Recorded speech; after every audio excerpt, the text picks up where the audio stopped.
If your blood runs orange and blue, this is the pod for you. You're listening to Orange and Blue Bloods, hosted by EJ Stewart and Tommy Beer. Let's get to it, New York. Let's get to it. The time for talk and prognosticating is almost over because on Saturday, the Knicks will take the court at Rocket Mortgage Fieldhouse to take on the Cleveland Cavaliers for Game 1 of the NBA playoff. Tip-off is set for 6 p.m. Eastern time, so be there or be square. The Knicks won the season series over the Cavs 3-1 with their last win powered by a career-high 48 points from Jalen Brunson. That was on March 31st.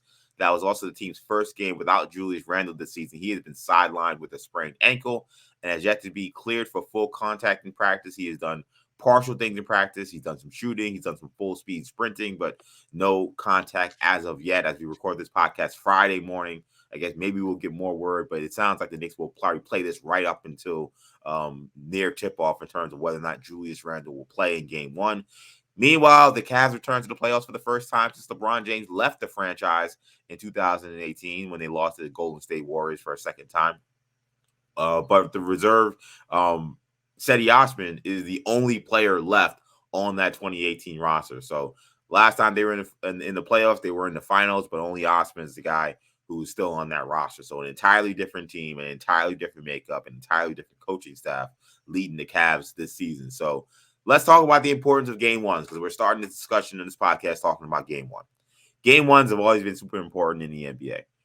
Teams that win Game 1 in the 2-2-1-1-1 format of a 7-game series, they've gone on to win their series 75% of the time, almost, or more than 75%. They're 304-100 when they win Game 1 of the playoffs. So let's also talk about road teams playing in Game 1 because that's where the Knicks are right now.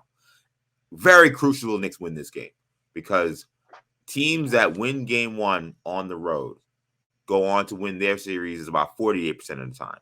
Teams that lose Game 1 in their series go on to win about 14% of the time. Those teams are 42-250 in series, while teams that win Game 1 are 54-58. So this is a crucial game for the Knicks coming in here in Game 1 as the road team. So I asked Tommy first, when you think about this matchup, looking into Game 1 particularly, what are some of the things you're going to be looking for right out of the gate to kind of maybe give an indication of how this series will go? Yeah, I mean, right off the bat, immediately, it's going to be Julius Randle and his ankle. One, is he on the floor? And that right now, it seemed like we were trending in the right direction earlier in the week. And depending on who you ask, on who you listen to, it sounds like he may not suit up, or you're pessimistic that he's going to play. He still hasn't been cleared for contact. I wouldn't read too much into that. Again, I think your point is well taken that they're going to play right up close to the vest and they're going to leave it up in the air for as long as possible and basically and not give any details and firm details or plans until basically they're legally obligated to, because as we've discussed, it makes sense to do so, to force the Cavs to kind of prepare. Will Obi be in the starting lineup? And that if so, the Knicks are a different team. They play with a much faster pace. Obviously, the usage gets divvied up far greater among Randall and Barrett and Brunson. And Grimes get more shots, whereas O's more of a finisher. So that's kind of what we'll see. I did see a quote from Jared Allen yesterday. There was a clip of him saying, you guys think Julius Randle might not play? They're kind of chuckling, like basically saying we're preparing for Julius Randle to start, and play Game 1 and beat Julius Randle essentially. That's kind of what they're game planning for, which I think makes sense. The fact that he's practicing. But again, so much up in the air. I think we'll get a better feel as EJ mentioned. We're recording this Monday morning. Friday, Friday morning. Mm-hmm. See what Tibbs has to say post practice today. Again, even if he is not cleared for full contact, that doesn't mean he's not going to play. Saturday morning shoot around. We'll see. We're basically going to have to play this by ear. It'll probably be a game time decision. I should say it will probably, at least the Knicks will say it will be a game time decision. Whether they make a determination, Saturday morning, Saturday afternoon, Friday night, Friday at point, I'm sure they have a good sense. I'm sure Randall has a good sense. I'm sure the team has a good sense, and they're gonna keep that in house. But yeah, I mean, obviously, and assuming that he does play, how does he look? Is he, is any signs of limping? Does he? Because he was really explosive, and we know what he brings to the table. Yeah. I think that's probably the first thing I'll keep an eye on. First few possessions of game one, if he's out there, and if not, how the Knicks look without him will be the story. Yeah, I mean, you mentioned kind of Randall's explosion, Randall being a physical player. Not to say that anybody wouldn't be, less of themselves with an ankle injury, but it feels like Randall's the kind of guy that if he was compromised, he would, be far less effective out there. So Randall and his health in this situation, of course, is the main story coming into game one. But if I take a step outside of that in terms of what I'll be watching for in game one, almost regardless of whether or not he's out there, because I think the strategy may not change, I will be very curious to see how the Cavs guard pick and roll coverages with Jalen Brunson. They kind of let Jalen Brunson just cook the last game, and boy, did he cook. I mean, he was cooking up shrimp pasta. He was cooking up steaks. He was cooking up he did all the fine delicacies because, man, that 48-point performance he had, a 33-point first half performance was an absolute masterclass. And the Cavs took notice, and JB Pickerstaff said that it was a wake-up call for his team, and that they definitely saw, just how dangerous a scorer Jalen Brunson is. So we've seen teams employ this a couple of times this year, kind of sporadically, saying, okay, we're going to try to take the ball out of his hands. And Jalen Brunson is a very unselfish player from that regard, where he'll give it up. I'll be curious to see if that's something the Cavs do immediately in game one. Is that how they start this series? They plan A to say, hey, we're going to take the ball out of Jalen Brunson's hands, make RJ, make Quentin Grimes beat us. Or will they say, we're going to play this straight up? We have Isaac Okoro. He's back. Maybe he's not 100%, but he's close to 100%. Let's see how he does man up against Jalen Brunson before we make that adjustment. I think that's going to be crucial. I think if the Cavs mess around and don't try to get Jalen Brunson's the ball out of Jalen Brunson's hands, I think that could be a disaster for the Cavs. I think that would be a big mistake. I think they're going to have to find a way to get the ball out of his hands, make Mitchell Robinson on the short roll really the decision maker, make Julius Randle more of the decision maker on those short rolls, as opposed to making Jalen Brunson do what he wants. So I'm really curious to see how the Cavs guard JB. He's the difference from the 2021 team, outside of course, Mitchell Robinson being back and the bench guys being a lot better. But when you really look at why the Knicks have a chance in the first round, you start with saying, well, now they have Jalen Brunson. Now they have that point guard. So how teams guard this star point guard that the Knicks have, I think, will be a very important thing to watch for in this series. And similarly, on the other end of the floor, how do the Knicks defend Donovan Mitchell?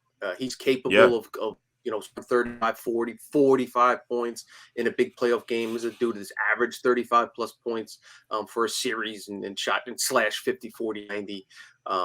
He's as good an offensive player, especially once he gets going. So do you let, and the age old question, do you let the guy, get his 44 points and then, but prevent other guys from, getting, Mobley dunks at the rim and Jarrett Allen easy shots, close the basket.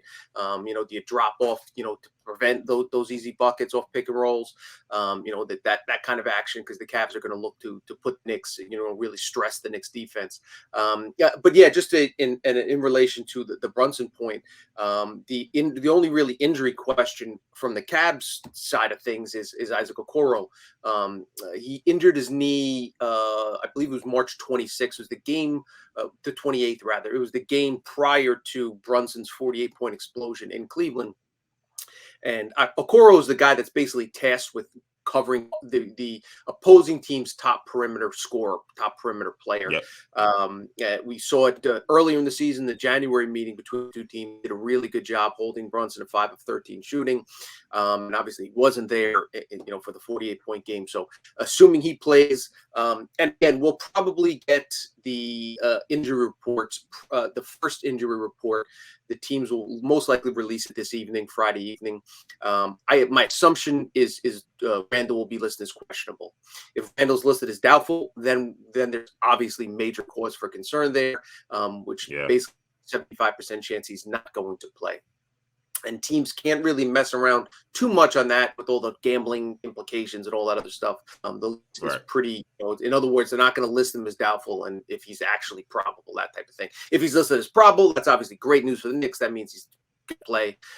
But again, questionable leaves you in that, on the fence area, which is what I think they'll be. Coro may be listed as questionable as well, but he's probably closer to the probable side of that tag.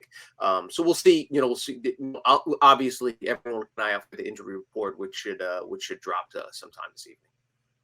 Yeah, just watching clips while we were talking of Okoro covering Brunson, and he did a pretty good job on him in those 1-on-1 matchups. So he's going to be a crucial piece of the series. I know we talked plenty about Donovan Mitchell. We talked plenty about Garland, but his defense on Jalen Brunson may end up being the difference, especially if they don't decide to take the ball out of Brunson's hands, blitz screens, double screens, and they're saying, okay, we're going to let Isaac Okoro, our best defender, take on this matchup. This is essentially why we drafted him, right?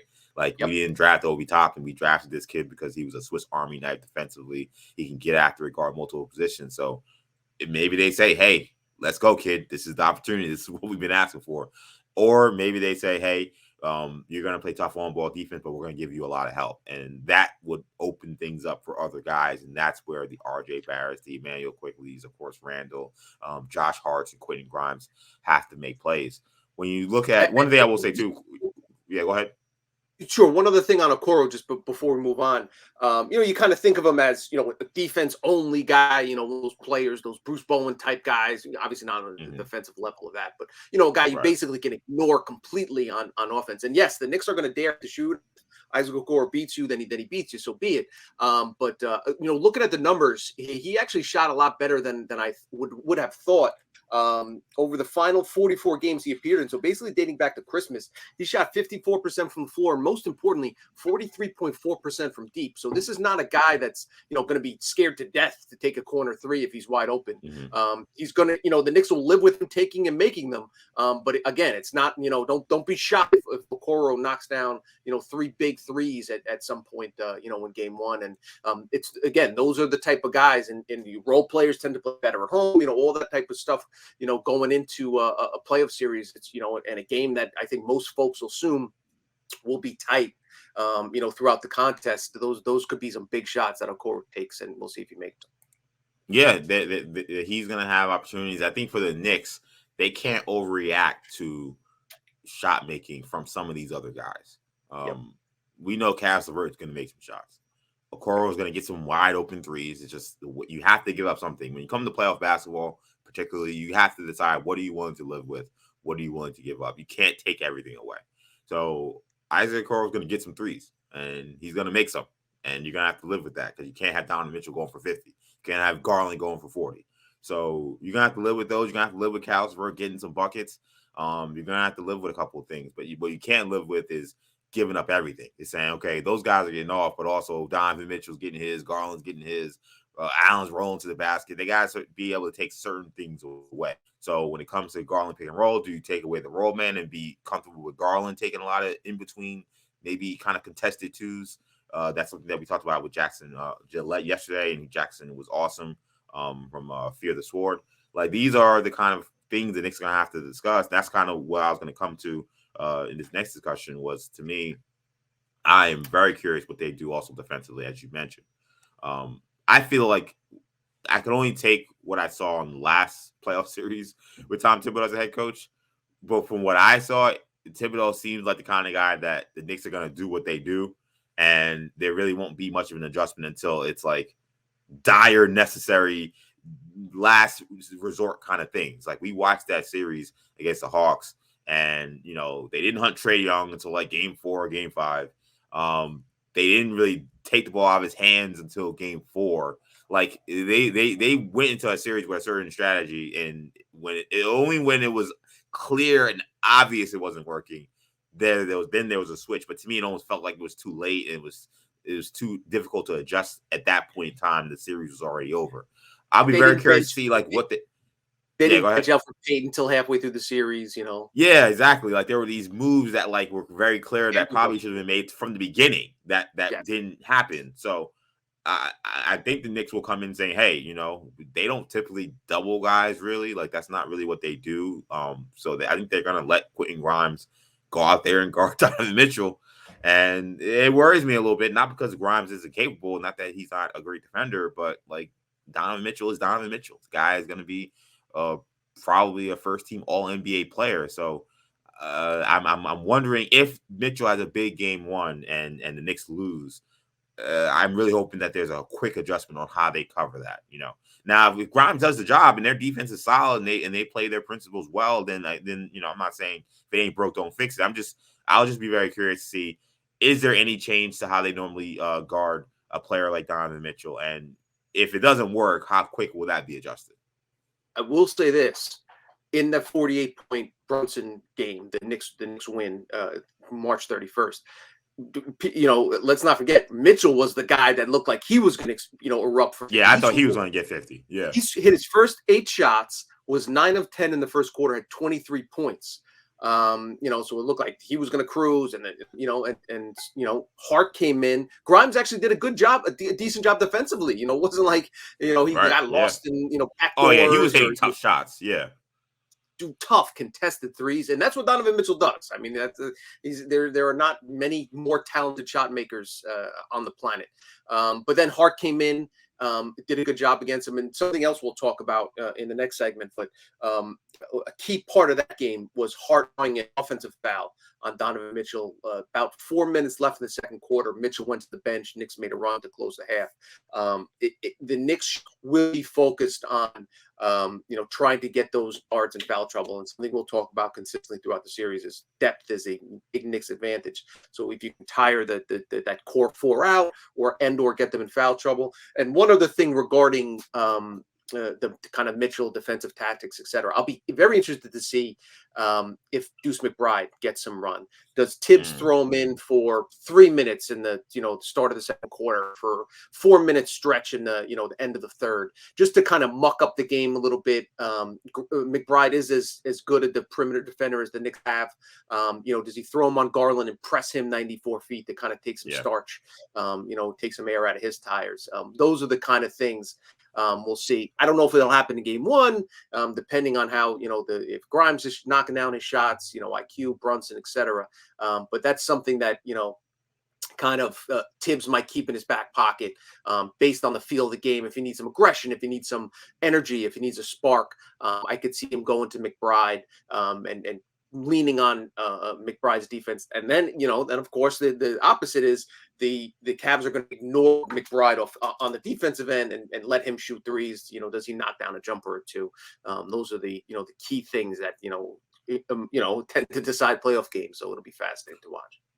Yeah, that's an important point. I think McBride or Larry at least one to kind of keep an eye on, because if you guys remember the last series against the Hawks, with that whole situational thing that Tibbs says, which in the regular season usually means your ass is on the pine. Yep. It doesn't really. It's different in the playoffs because he in the biggest part of that series. Remember, he threw in Frank Ntilikina cold to guard Trae Young on the final possession in a game that the Knicks lost on a Trae Young floater. Frank was situational, and he also put Frank in again the next game, in game 2, I think at the end of the first half, to play a certain situation. So Tibbs, in terms of those little quick, press kind of guys, those defensive guys, he will throw you out there during these kind of situations. So it didn't necessarily work well at all for the Knicks in that series against the Hawks. I don't know if maybe he'll say that didn't work, so I won't do it here. I tend to think that he may still give McBride that opportunity. And given this matchup where you have 2 high-end guards, it feels like this is a series that McBride is going to have to get some minutes in, because whether it's foul trouble, because of just how electric some of these guys can be, like if Garland gets going or Mitchell gets going, like you may just need to throw McBride out there, give these other guys a blow, give him a different look. So I think that the McBride point actually is one that I don't think I've heard many people talk about yet, but I do wonder if we'll see any of McBride here. Keys, just on game 1, because we're about to get to the series, but keys to Knicks win in game 1 in your eyes. Obviously, we talked about Randall. If it's close, Brunson's going to have to hit some big shots. He's their best clutch player. And then, and as we talk about the series going forward, my X factor is RJ Barrett. Kind of how he Same plays. as me. So, we'll talk about that a little bit more in depth in the next segment. But yeah, listen, you bring up great points about the importance of Game 1. It feels like we've been prepping and preparing this game for a week. You kind of know what you're going to get from Josh Hart. You know what he brings to the table. You know what Brunson brings to the table. Mitch Hartenstein and the second unit IQ seems built for these moments. Can Grimes continue his momentum? A lot of question marks going in. RJ Barrett's the one guy who has struggled, so we'll see if he can kind of get back on track because the Knicks are going to need him. Yeah, and I think for me in Game 1, I want to see Knicks get off to a good start. I think that you have a Cleveland team coming in, a lot of excitement around the team. They had a great season. Of course, they made the trade for Mitchell, and now it's playoff time. Any chance they can maybe take advantage of maybe some early nerves, I think the Knicks it'll be important for them to get out early, get out and run early, particularly, don't necessarily be in love with playing in the half court. Like I thought one of the things that really took Cleveland by surprise in that last game was how much the Knicks were getting up and down the court. Of course, the Knicks are a lot different team when Randall's in the starting lineup compared to when Obi's in the starting lineup. But I think whoever starts, the Knicks got to take what they saw in that and say, hey, we can run on these guys, get some easy shots, because you don't want to play against that set Cleveland defense. Cleveland set with those two Twin Towers, it's going to be a long, long series. So I think the Knicks got to get up and down the court, get off to a fast start, and try to see if they maybe get out to an early first quarter lead and kind of make Cleveland play catch up as opposed to trying to play from behind against a Cavs defense that we know is vaunted. Good point. And the other thing is, again, the added importance of Randall. He's been the guy that set the tone in the entire season. First quarter. Second in the league behind Luka Doncic in terms of points scored in the first quarter. So often, each and every night, he's the guy that gets you, your first 3 or 4 buckets, 10, 12 points in that first quarter, which really helps set the tone. One thing about, trying not to overreact to big leads or large deficits, et cetera, things along those lines. Both teams have shown that they can come back from,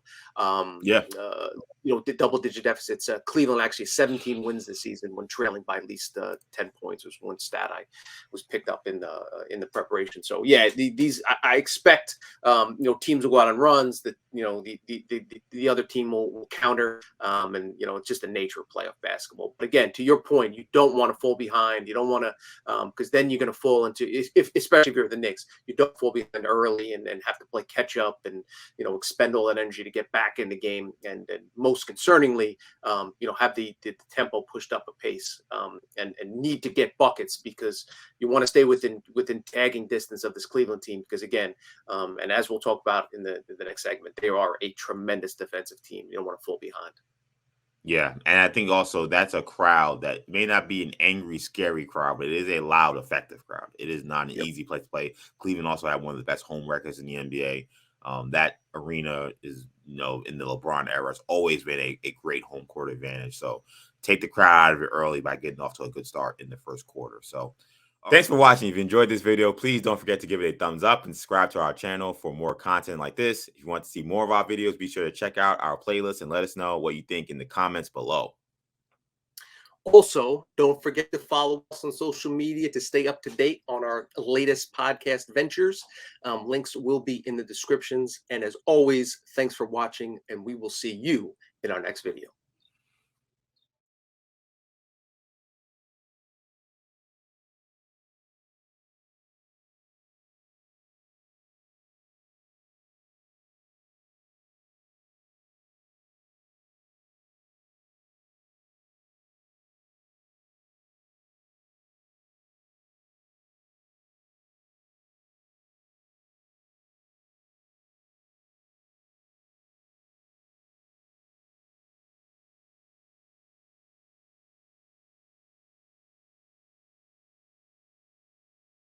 All right. We've done all of the breakdowns. We've done all of the analysis. It is time. It's time to go on record for how we think this series will shake out. The Knicks have not won a playoff series in 2020 since 2013. That's when Carmelo Anthony led the Knicks past the Boston Celtics in Game 6. So I'll ask this question first, Tommy. The Knicks will win this series if what happens? Yeah, I'm gonna go with my and I think we know what we're gonna get from Brunson and Hart and IQ and Grimes to a lesser extent. And Randall's obviously still question mark, but assuming he plays, we know what he can bring to the table. I think that they need RJ Barrett to be the X factor and positively tip the scales of balance. Two reasons I say that. Defensively, Knicks are going to try to hide Brunson on Isaac Okoro, as we talked about. This gives Brunson a little bit an opportunity to help off drivers and maybe draw some offensive fouls, but also keep him out of foul trouble. And he's just not as talented a defender. He's the weakest defender of the Knicks starting five. So you put him on the guy that Cleveland's going to stick in the corner. That means that Barrett's going to have to switch on to most likely Darius Garland, the primary times. We know how good of a player Garland is. Obviously Mitchell gets most of the highlights, but Garland is one of the up and coming guards in the NBA. Made an All-Star team, age 23. One of the only player in the league with 20 plus points, 7 assists, and shooting over 40% from 3-point land. He's a problem, especially when he gets going. So RJ is going to need to play the best, and we've knocked RJ for his inconsistent defensive approach throughout the season. They need him locked in on the defensive end. Just as importantly, on the offensive end, when the Knicks have the ball, Okoro is going to be guarding Jalen Brunson, which means a cross match is going to be either Mitchell or Garland on RJ Barrett. RJ Barrett has been ice cold from three-point territory, shooting 22% of the last 15 games. Confidence is really at an all-time low, but he's done a better job of driving to the basket, getting into the paint, creating scoring opportunities for himself and his others. Cavs are going to dare him to shoot the threes. Does he take the first couple threes he gets? If he misses them, does he continue to chuck them up, or does he use that space to kind of use it as a runway to get into the paint and create scoring opportunities? Also, I'll be interested to see if they feed RJ in the low post. We've seen him be effective with his back to the basket at times this season. Ideally, what you want Barrett to do, if he makes the threes, that's great. I don't want him taking too many. I want him getting to the basket and putting pressure on the defense, having those bigs, drawing internally. He can kick it out to Brunson. He can kick it out to Grimes. We know about his trigger. But just as importantly, try to draw some fouls on who's ever guarding, be it Mitchell, be it if it's Darius Garland. Get him the ball. And again, as we've talked about and we'll continue to talk about, if you get Darius Garland out of the game, now Ricky Rubio comes in. And he's been awful offensively. Solid veteran. He's not going to turn the ball over a ton. He's killed the Knicks in his career, so we know he can be dangerous. He's had some big spots against the Knicks, but he's shooting 70%. Again, he's just, made his season debut a few months ago, working his way back from a torn ACL. Shooting sub 30%, 40% from the floor, sub 30% from downtown, 20%, I believe, over the last 2 months with Cleveland. So you're going to dare, if he beats you, he beats you. But either way, you'll happily trade. You want to see Garland go off the floor and Ricky Rubio come in. If Mitchell gets in foul trouble, LeVert, obviously LeVert's going to be the other guy too, but he can't play the full 40 minutes. And so those kind of things that I think RJ can really impact the game on both ends of the floor. He's had a disappointing season. There's some talk that he will likely be on the block because he's not a great fit in between, Brunson and Randall, and what's his future? We'll see how it goes. All that being said, he can completely flip the script and rewrite his 2022-2023 season story. The way they've played all season. In that Hawks series, one of the problems was, besides really the first 2 games, the Knicks bench never really got going. And that was one of their big advantages in that season, was that the Knicks had this great bench. The Hawks bench outplayed the Knicks badly in the last 3 games, and that's why the Knicks were so dominated in those games. This cannot happen this time around. The Knicks bench is going to have to show up big. I think that they will. But I think that is going to be a big part in this series if the Knicks bench shows up. I totally agree. That was actually my second kind of deciding factor, was the bench. And point, the Knicks bench second unit can't just outplay the Cavs. They need to thoroughly dominate the start of the second quarter, that first 6 minutes of the second quarter, that first 6 minutes of the fourth quarter. Not by a couple points, not hang close. Josh Hart, they have the 6th man of the year in Emmanuel quickly. Josh Hart's, starter on half the other teams in the NBA. Isaiah Hartenstein has played at an incredibly high level on both ends of the floor for the past 2 months. Can they get some dunks for Obi Toppin in transition? Easy baskets, because it's going to be a slog to score against this Cavs team. They make it up, and they're going to make it difficult for you. Can we know Josh Hart is going to grab some defensive rebounds and push the ball up the floor in transition? Is he going to find RJ Barrett cutting the rim? And again, that's RJ Barrett time too. He's usually the lone starter that plays with those other 4 second unit guys. Does Deuce McBride, make an impact defensively? Those are things that the Knicks are going to need to do in order to win this game and the series. Let's talk about the worst case scenario here. Knicks will lose this series if what happens?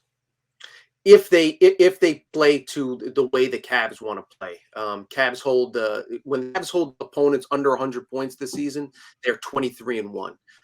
They 20. Just the fact that they held an opponent under 100 points 24 times this season is remarkable. And as we know in today's NBA, no other team in the NBA had more than 16 such games. The Celtics held an opponent under 100 points 16 times. They were second in the league. Cavs number 1 at 24 times and 23-1 of those contests, as you might expect. So if they can slow the pace down, have the Knicks, struggled, befuddled, on the offensive end. That's obviously where they make their bread and why they've been one of the best teams in the league. And then ultimately, I think it's going to come down to the final 5 minutes. Jalen Brunson has been the Knicks' best free agent signing in 2 decades plus, arguably in the history of the franchise, because of how well he's played during the regular season.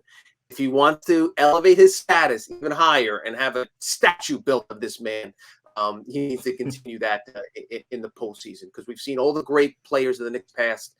Yes, the regular season numbers are cool, but Patrick Ewing is a hero and a legend now because of how well he played against the Heat and the Pacers, and in his postseason appearances. You're wearing a Clyde jersey for 36, 17, and 9. We know about Willis Reed. We know about the legendary Knicks players, and obviously Jalen Brunson's nowhere near those guys.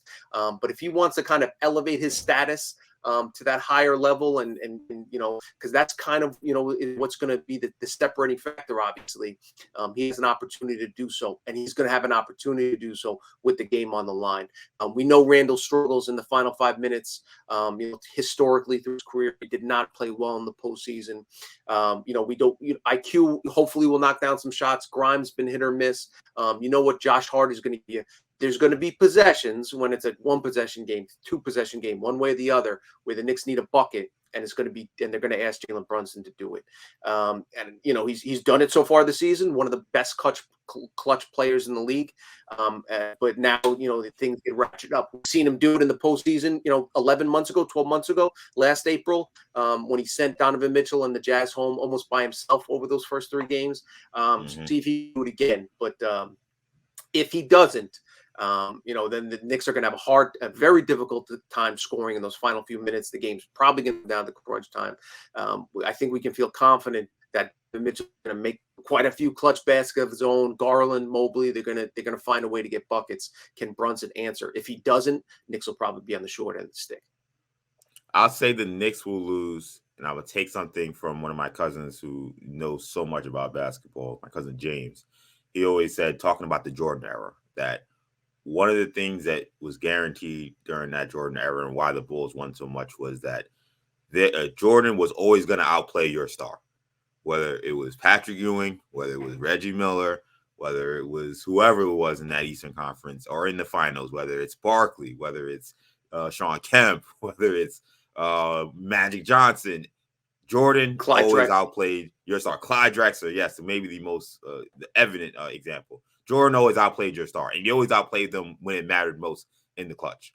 The Knicks will lose this series if the Cavs stars significantly outplay the Knicks stars when it matters most. So you talk about those clutch situations, late games, because there's going to be close games. Whether you think it's Cavs in 5, like Jackson said, or whether you think it's Knicks in 5, like some other Knicks fans may be saying, they're going to be close games. These games will be decided at the end by these star players making plays late. And if Donovan Mitchell and Darius Garland are hitting big shot after big shot and they can't answer it with shots from Brunson and shots from Randall, Knicks will lose. It's that simple. If the Cavs and Donovan Mitchell outplay the Knicks stars, they're going home. And that's really what's going to come down to. So the Knicks can't have, obviously, how Julius Randle played 2 years ago. Like that is they're dead on arrival if they get that Julius Randle. He has to play pretty much to the standard he played for the majority of this season, where he's lined up for another All-NBA selection. Jalen Brunson's going to have to be the closer, which he's been for the majority of this season. If that doesn't happen and Garland and Donovan Mitchell outplay those guys, Knicks will lose. Yeah, you can make it. I think we're speaking the same language, and the reality is they're going to be close games, exactly like you said. I think you can predict the Cavs in 5 or the Knicks or whatever, but I think everybody would be surprised if there are blowouts consistently game. I think it's going to come down to the final 5 minutes, and that's when you make your money. All right, prediction time. Who wins this series and why, Tommy? I'm fascinated by the series, and just because it's on so many levels, and just just a few numbers here. They say styles make fights. Cavs, number 1 in the league in defensive efficiency. I talked about keeping teams on 100 points. They ranked first in the NBA in opponents' points per game. The only team in the NBA to keep teams under 107 points. Only team first in defensive efficiency. Only team to keep their opponents under 110 points per 100 possessions. The Knicks, on the other hand, third in the NBA in offensive efficiency. It's very rare that you get a first-round series where you get a top 3 offense against the top 3 defense. Sometimes you get in the Eastern Conference in a conference finals, or sometimes in the second round. But to get 2 teams matched up that are literally the very top of the league in each respective metric is really, really interesting. And one of the reasons Cleveland's so effective is because they force turnovers. 17.7 turnovers forced. That's third most in the NBA. One of the reasons the Knicks are so effective offensively is because they limit their turnovers. Commit just 13 turnovers a game, third fewest in the NBA. A lot of teams ask, a lot of folks ask, how can the Knicks be that good offensively in terms of defensive efficiency when they shoot, middle of the pack? They're 20th in the league in field goal percentage. They're 19th in the league in 3-point percentage. 2 primary reasons: they take care of the basketball, as I just mentioned, and they rebound the hell out of the basketball, especially on the offensive end. Mitchell and Stein, Hart, all contribute. Especially Mitch Robinson led the league in offensive rebounds a season per game. Whereas the Cavs have trouble, even despite their Twin Tower look. They're near the bottom of the league, especially over the second half of the season in terms of rebound. So there's just so many things kind of going back and forth. I think it'll be a great series. I think it'll be an extended series. I think it goes 7 games, and I'm going to pick the Knicks to beat the Cavs in Cleveland in that game. There you go. Another factor, as you know, Cavs have been very good at home, 31-10 at home, 5th most home wins in the league. The Knicks have been very, very good on the road, 24-17. The Bucks have 2 more wins than the Knicks. The Knicks basically tied for second in terms of most road wins this season. It's impossible not to watch the Cavs this season and not respect, what they bring to the table. And so obviously that this is in no way discounting that the series will be a very tough series for the Knicks. But it's so impossible to have watched this Knicks team from October April 14th this morning and the end of the regular season and not recognize that there's something special going on here. This is a talented, gritty, gutty group. And one of the things I've been most impressed by them is their ability to kind of overcome the odds, when things look like they're in the wrong direction. So if the Knicks can get to a game 7, understand home teams are highly, are usually trends towards the home team. I think that's a game New York can win. So I'm going to go on the record and say New York in 7. There you go. New York in 7. So I think this is going to be a tough series. I think this is going to be a physical series. I think that this is going to be a series that's going to have multiple swings. But I'm going to agree with my guy, Tommy. I have the Knicks. I have them in the exact same games. I have them in 7 games in this series. I think the Knicks win game 1, catch Cleveland, not sleeping, but catch Cleveland trying to feel their way through the playoffs. And then the Knicks punch them in the mouth and they get a steal in game 1. I think that this is going to be a series where both teams win multiple games on the road. This is how this is going to go with the Knicks. The Knicks have been a great road team. At home, they've gotten better, especially since Josh Hart trade, but they've been very iffy. And for as great as the Garden crowd is, for whatever reason, people like playing there. People play there. They feel comfortable there. The Knicks have not made it an uncomfortable place to play. So I expect Mitchell to have a heater in one of these games. I expect Garland to have a heater in one of those games. I think the Knicks will actually end up losing 2 road games potentially. But I think the Knicks get 2 road games as well. I think they win game 1 at home. I think they win game 7 on the road. So I think you got bookend wins for the Knicks. You figure out where they win the rest of the games in there in between. But I think the Knicks win this series because I think that the Knicks will have an answer for Cleveland these late game situations with Jalen Brunson. I think that's the difference. That's the difference we've seen all season. Is that last season they lost so many games in which they had big leads or games in which they were right there at the end, but they couldn't execute. And the biggest reason was they did not have a point guard. The difference this time around is that they do.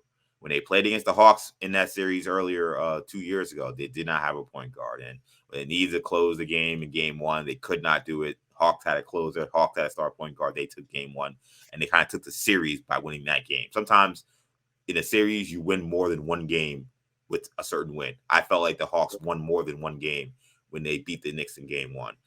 Things are so much different now because of Brunson. I think that the Knicks will have a statement win in game 1, and that'll set the tone for this series. I think will be not as easy as the Hawks have with the Knicks. That's not going to happen. But I think it'll make the Cavs understand, okay, this is going to be a real fight. I think it goes all the way to the end. But Jalen Brunson being the difference, I got the Knicks in 7. Yeah, I mean that's kind of what I'm pinning my faith in is Jalen Brunson. I've seen enough from this kid over the past 6 months to say, I don't think there's anything he could do that would surprise me at this point. And going into a game 7 in Cleveland against an extremely talented backcourt.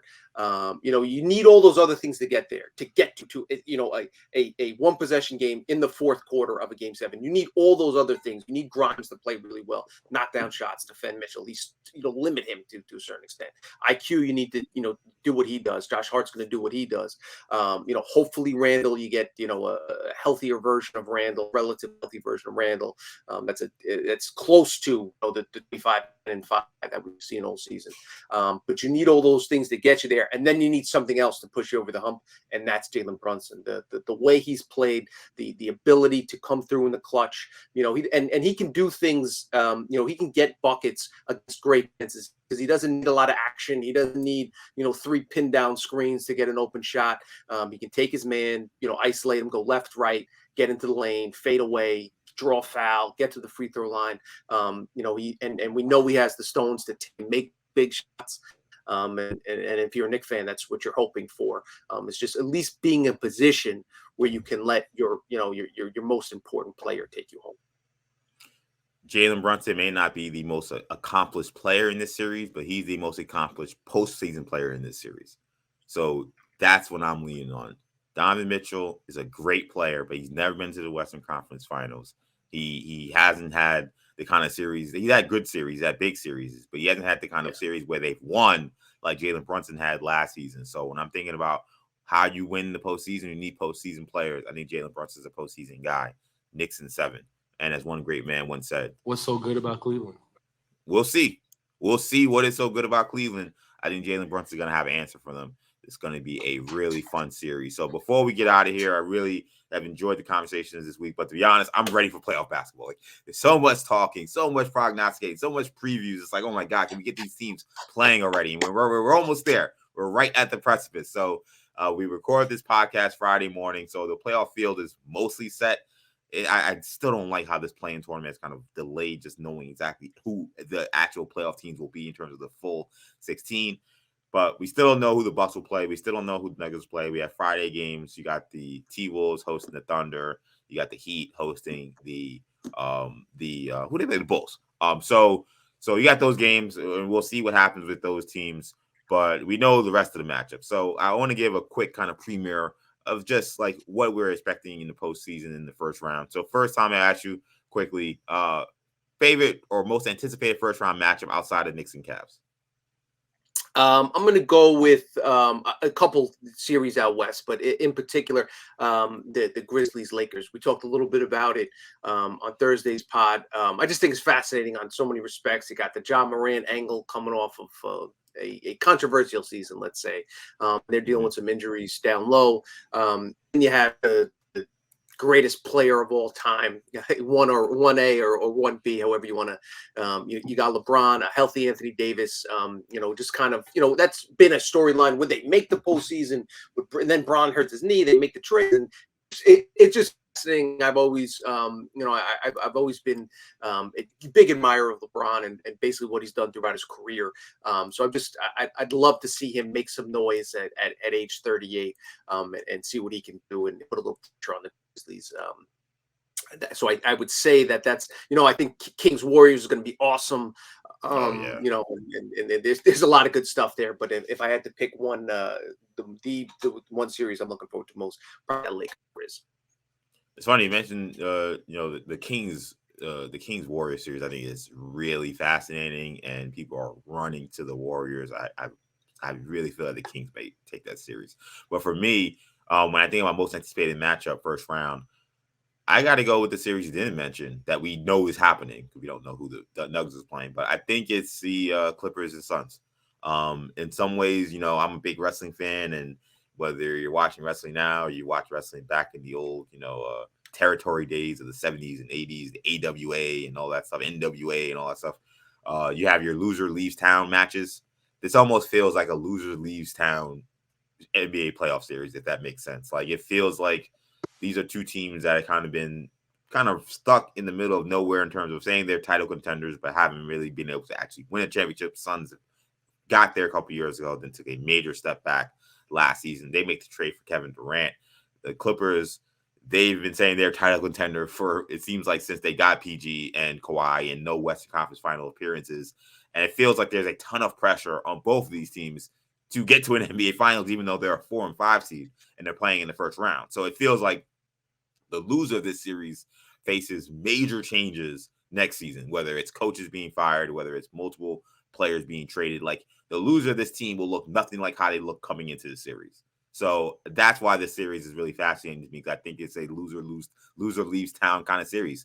Whoever wins, you feel like, wow, man, they beat a really tough team in the first round, and now you can really buy into them as a true title contender. I think people already buy into the Suns, but everybody will buy into the Clippers if they win. And the loser, you say, all right, who are we trading? Who's getting fired? Like, we can't come back with these same guys again next season if we lose in the first round of the playoffs, especially if they lose in an embarrassing fashion. So loser leaves town in the first round of the playoffs. I'm looking forward to seeing Suns versus some Clippers. I would love this series if Paul George was healthy. The fact that he's going to miss it. It sounds like he's going to miss at least the start of the series. Maybe comes back game 3 or something along those lines. We'll see. But I just think, and I picked the Clippers to get to the finals at the start of the season. But I can't take a team seriously. You don't know who's going to show up night in, night out. Can they flip the switch? Kawhi Leonard, we've talked about, Jimmy Butler, joking around, saying it's time to start playing. That's how I feel about the Clippers. Tremendous talent from the bottom, like 9 to 10. But I haven't loved the way they've handled it this season. So I can't buy into them now. I honestly think that the Suns are gonna disperse with them pretty handily. Durant looks healthy.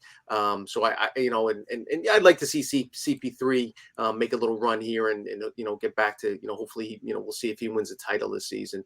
Paul George is there. Again, I have a ton of respect for those two guys, the combo of George and Leonard. But are they going to stay healthy? If they come back, is Kawhi going to, just something doesn't feel right, hasn't felt right with that Clippers team all season. So I think the Suns are peaking at the right time, have a great combination of size, strength, leadership, veterans, young players. I think that the Suns are a little bit too much for LA. All right. Player with the most improved in these postseason. Who do you have for that? I just mentioned Chris Paul. I think he's in there. You could pick Durant on that same Suns team, but I think the answer is probably Jokic. So much talk about, does he deserve to win 3 MVPs? No, he doesn't, because he didn't win. He hasn't advanced to the conference finals or the finals, even though the MVP is regular season award. So it's kind of ridiculous to put the two together. Yeah, I think the two big guys, Jokic and Embiid, over in the Eastern Conference, Jokic sounds like he's going to, win his first MVP. And talk about a team, with a lot of questions if they don't get the job done this postseason. What happens with Harden as he enters, he can become a free agent. Is Doc Rivers fired? Does Embiid demand changes? Does he threaten to, request trade if they don't, make moves that he wants them to make? What do they do with Tobias Harris? So a lot of pressure, I think, on Philly and Embiid, and obviously out in Denver on Mr. Jokic. Yeah, I think you're right on those two guys for sure. I'm gonna stay in Philly though. I'm actually gonna go to James Harden, because I think it felt like that last series they played against Miami last year when they lost, that people pretty much blamed Harden. They were like, he's out of shape. He wasn't ready to go. And when Embiid got hurt and they needed the other star/superstar to step up, he didn't show up. So if Harden does that again, he can't come back to Philly. We already saw what they did to Ben Simmons. If he has a series like he did against the Miami Heat, he won't be back. I don't think that the fans would allow them to bring him back. He's gonna be a free agent anyway. And look, he seems the kind of guy perfectly content to just take his money and go to Houston. So yes, it may not be a sweat on his back, but I'm just saying for his legacy, we want to have that conversation. Or there's pressure coming into the series, like he needs to get it done. He has to be a star. Now he's playing with Embiid, so there's not all this pressure on him. He should have way more favorable matchups now. That's why I think it was so disappointing how he played last season. I think Harden comes in this season with the most to prove. Favorite sleeper team coming into this postseason? If I had to pick a sleeper team, I would, are the Warriors, are the Lakers a sleeper team? Yeah, I mean, I think they're the fourth best odds to come out of the West, right, according to Vegas. So that still counts. I guess so. It's kind of cheating. You know what? I'll go the opposite direction, and I'll take the 3 seed Kings, who I think are underdogs. According to this, I see them making a deep run. Otherwise, I think there's going to be a lot of chalk early on. So I don't really see, Hawks. I think they're going to be handled easily by the Celtics. I agree. So I don't see any of the, whether it's the Bulls or the Heat out east, or the Thunder or the Timberwolves making much noise either. So I think it's going to be a lot of chalk advancing into the second round. Yeah, I kind of agree. I do agree, though, if I was to take a sleeper team, it would be the Kings, because it seems like everybody's ready to run to the Warriors. The Warriors, and everybody knows how much I love Steph Curry, but they've been a awful road team. So, and the Kings have been one of the best home teams, and that's one of the best home court advantages. And we know how old the old Arco Arena used to be back in the day, playing in those games. That Kings home court advantage is going to be incredible in these games. And I think that people are sleeping because they haven't really paid attention. But the Kings have, in my opinion, the best offense in the NBA. They have the best clutch scorer in the NBA, in De'Aaron Fox. And I just take credence in what teams do in the regular season. I don't just say, okay, I know you're a young team and I know you're playing against the defending champs, but what you did in the regular season doesn't matter. Like, I don't care that you've won however many games and you've been solid. These are the reasons why you're going to lose. I've never been that guy. So I think the Kings not only can win this series, I think they can win another series as well. I think that they could beat Memphis or the Lakers in a second round series as well. So you can be looking at conference finals, Sacramento Kings team. So that's the sleeper team I have, because I think that not only can they win in the first round, they can go on a deep run through the postseason. Yeah, I mean, that Sacramento crowd is going to be fired up. Obviously, breaking the longest postseasonless streak in NBA history. They're going to ready to light the beam. And the one thing with the Warriors, though, they are getting Andrew Wiggins back. Hasn't played since February. Big returns. Huge for the Warriors. But again, is he in shape? Is he rusty? How does he look on floors is going to impact all that stuff. But that's a major addition for the Warriors. Yeah. Because without him, I would have said I would have definitely picked the Kings, but him coming back, don't forget, he was wasn't the MVP of the finals last year, but he was the second best player. He was huge. Yeah. That viral clip of him, Andre Iguodala, calling him over and getting him refocused. I think it was in game 3 or game 4. really set Andrew Wiggins up for the rest of that series, and he was crucial in that series, no question. All right, here we go. Who comes out of the East? Who comes out of the West? Who wins it all? I had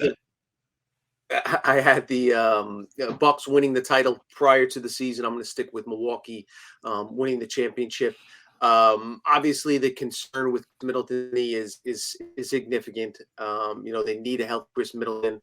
I think they beat the back bending chains as of this moment. Had Middleton not injured his last year, his knee last year, and then I got the Suns coming out of the West, so I'll have Milwaukee versus Phoenix, with Milwaukee taking the title. So before the season, I had the Sixers winning the championship, and I had them coming out of the East, obviously. Milwaukee looks great, so I feel like this is probably against my better judgment, but I'm going to stick with that because I did believe that Embiid would have a monster season that he has. I believe that Embiid would finally get over the hump in the playoff, which I think he will. So I'm going to stick with the Sixers coming out of the East. The Western Conference team I have is New Orleans Pelicans, who are not in the postseason. So we can't have those. So now I get a full mulligan, and I have a whole crop of now 9 teams technically, because the Thunder and the and whoever they play, the T-Wolves are technically still in the mix. The West is so hard, but I'm going to agree and say that it's the Phoenix Suns. I think the Suns beat the Kings in the conference championship. I think that second round match between the Nuggets and Suns is going to be really, really good. That might be the best series of all these series, I think, to be honest. But I'm going to say that the Suns and the Sixers in the NBA Finals. I hate to do it because with KD, with KD, the question I always ask is the same. Tell me a little something, KD. Don't you regret not coming to the Knicks? Don't you regret not coming to the Knicks? Unfortunately, I think KD will be able to say, no, I don't regret it, because now I'm in the Suns and now I have another NBA championship. So I think that, even though I picked the Sixers to win it all, I think that the Suns, they got to find a way to stay healthy. They got to find a way to stay healthy. And me picking them, despite some of the issues they had in the regular season, is against using my principles. But I just think there's too much firepower in that starting lineup. I think they have enough. I think that the Suns win in probably about 6 games over the Sixers in the NBA Finals. That's my pick. That's where we're going. Can't wait to get it going. Playoffs is here. Thank you guys so much for checking us out. We will be having plenty of postseason coverage, particularly with the New York Knicks throughout their run through the playoffs. Make sure you keep it locked with us, Orange and Blue Bloods. Of course, this is a podcast you can get wherever you get your podcasts, including the free Audacy app. Make sure you hit the auto download feature on your streaming service so you can get these episodes every time we drop. We'll be dropping throughout the playoffs, so make sure you stay locked here, Orange and Blue Bloods. Also, check us out on YouTube. Audacy Sports and WFEN on the YouTube page where you can find our content. Tommy, let people know where they can find you. At Tommy Beer on Twitter. You can find me, EJ_Stewart on Twitter, Action EJ on Instagram and TikTok. You can't thank you guys so much for checking out this Knicks Cavs playoff preview. We'll be talking some recap episodes next week. Thank you guys again. For Tommy, I'm EJ. Take it easy, guys. Peace. Thanks for watching. If you enjoyed this video, please don't forget to give it a thumbs up and subscribe to our channel for more content like this. If you want to see more of our videos, be sure to check out our playlist and let us know what you think in the comments below. Also, don't forget to follow us on social media to stay up to date on our latest podcast ventures. Links will be in the descriptions. And as always, thanks for watching, and we will see you in our next video.